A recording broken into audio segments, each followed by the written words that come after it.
Boa noite. E quando vemos a publicação desse relatório, nós sempre temos surpresas negativas, né? A gente não vem acompanhando muitas mudanças positivas nesses números de violência. E aqui eu gostaria de comentar três pontos em específico que me chamaram bastante atenção.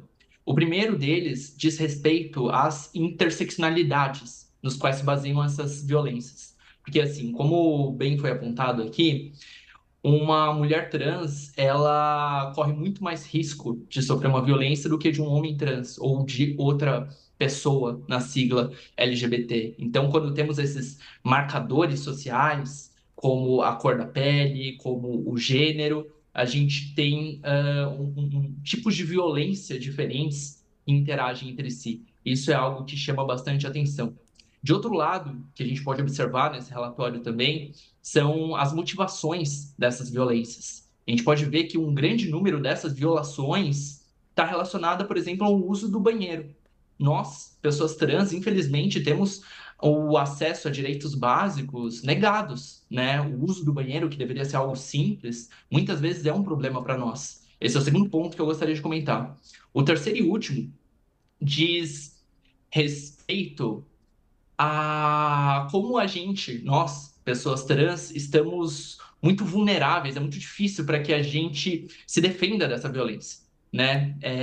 Acontece bem diferente conosco do que acontece com outra pessoa, um homem gay, uma mulher lésbica. Nós, infelizmente, quando vamos comprar, por exemplo, um hambúrguer numa loja, a gente, quando eu abro a minha boca, quando eu digo meu nome, percebem pelo tom da minha voz que eu sou trans, eu não tenho como simplesmente esconder isso, entende? Uma pessoa, um homem gay, nesse mesmo exemplo, né, de uma compra de um hambúrguer em uma loja, ele não necessariamente precisa dizer, oi, eu gostaria de um número um, sou um homem gay. Percebem? Essa nossa violência, essa violência para a qual nós estamos expostos, é uma violência que dificulta muito nossa defesa enquanto pessoas trans. Então, é urgente que nós pensemos em estratégias que envolvam a iniciativa privada, a iniciativa pública, para que a gente conscientize a população do tamanho desse problema e que a gente possa enfrentá-lo de uma maneira firme e estratégica. Pois é, Gabriela, mas na tua avaliação, essa questão, esse problema, né, essa violência nos últimos anos, ela aumentou, ela diminuiu, ela continuou no mesmo nível? As políticas adotadas nos últimos anos, elas contribuem para os números serem esses que a gente está registrando mais uma vez? A gente sabe que nos últimos 4 anos, né, as políticas voltadas para as minorias foram negligenciadas, quando não destruídas, né? Isso contribui, é claro, né, mas eu quero te ouvir, qual a sua percepção em relação a esses retrocessos todos que a gente vivenciou? Bom, de um lado, a gente não pode deixar de mencionar uma série de retrocessos que vislumbramos nesses últimos 4 anos, principalmente na esfera política. Então, nós tivemos fake news, ideias falsas, ah, compartilhadas em massa sobre a questão trans, né? Por exemplo, a ideia de que existe uma ideologia de gênero, a ideia de que pessoas trans são uma ameaça quando o assunto é banheiro e outras questões, como educação infantil. Então, desse lado, nós tivemos muitos retrocessos. Mas também é importante lembrar que tivemos alguns avanços, mesmo que mais brandos, como, por exemplo, na comunicação, na publicidade, nós vemos um número crescente, claro que numa velocidade menor, né? A gente vê um número crescente de pessoas trans conquistando um espaço na mídia. Quando a gente olha para o mundo corporativo de maneira geral, nós vemos um número crescente ainda, também que modesto, de empresas investindo em conscientização, investindo em treinamentos. Hoje eu consigo indicar algumas colegas trans com posições interessantes no mercado de trabalho. Então, assim, de um lado temos avanços modestos, mas de outro nós não podemos negar os grandes retrocessos que tivemos na esfera política nos últimos 4 anos. E qual a responsabilidade do governo do ex-presidente Bolsonaro? Bom, a gente pode citar aqui um aspecto ideológico bastante importante, né? A pauta de pessoas trans e também de direitos humanos, de maneira geral, além de não ter sido algo que recebeu a atenção necessária, também sofreu com uma série de ataques, né? Então, a gente precisa, de alguma forma, responsabilizar o governo anterior por muitos desses retrocessos.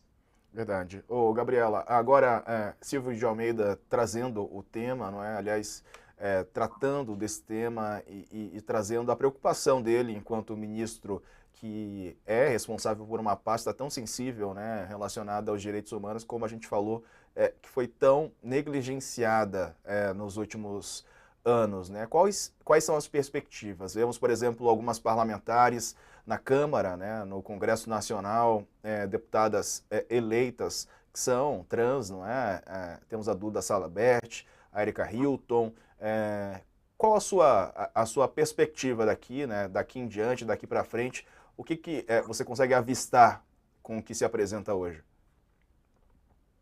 Bom, por mais que esse novo relatório não tenha nos indicado melhoria nos números relacionados à violência ao público trans, eu diria que o momento hoje é de esperança, né? Nós temos uma grande mudança na esfera política, como você bem mencionou, nós temos um aumento de representatividade LGBT, na política de maneira geral. Então, eu, outras colegas ativistas, outras pessoas que são profissionais da diversidade e da inclusão, acreditam que nesse governo, nesses próximos anos, nós teremos mudanças bastante positivas no que diz respeito à política de maneira geral, no que diz respeito à sociedade e no que diz respeito à inclusão no mercado de trabalho.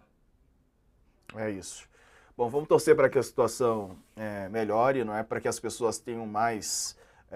E aqui a gente está falando de direito à vida, não é, Gabriela?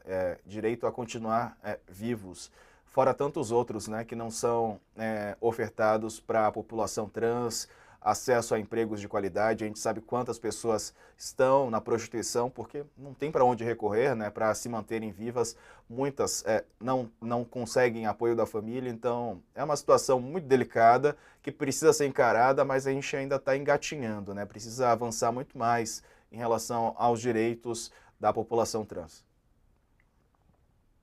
Exato. A gente precisa de um comprometimento de vários setores da sociedade, né? A gente precisa, de maneira geral, de lideranças políticas que que trabalhem de maneira séria sobre essa pauta. Nós precisamos de empresas, de um setor privado também que entenda a urgência desse tema. E também nós precisamos de pessoas, né? Indivíduos que vão ali no seu dia a dia exercitar essa inclusão. Então, esse é até um convite que eu faço a quem está nos assistindo agora. Essa inclusão depende, em primeiro lugar, de um posicionamento nosso, né? A gente precisa reconhecer que a pauta da inclusão, da igualdade, é algo urgente e a gente precisa buscar aprender mais sobre esse assunto. A gente precisa entender nossos próprios vieses, né? Então, quais são os termos que nós usamos no dia a dia, o que significa aquilo que a gente fala, né? Como que a gente pode, por exemplo, buscar mais informação sobre esse assunto, seguir mais pessoas trans nas redes sociais, buscar livros escritos por pessoas trans, filmes protagonizados por pessoas trans, porque na medida em que a gente entra em contato com essas vivências, a gente se sensibiliza, aprende mais sobre o assunto e a gente tem mais condições de exercitar isso no dia a dia. E a gente pode acabar se tornando figuras mais ativas no combate a esse preconceito. Gabriela Augusto, obrigado pela participação. Torço para que na próxima vez que a gente converse aqui o assunto seja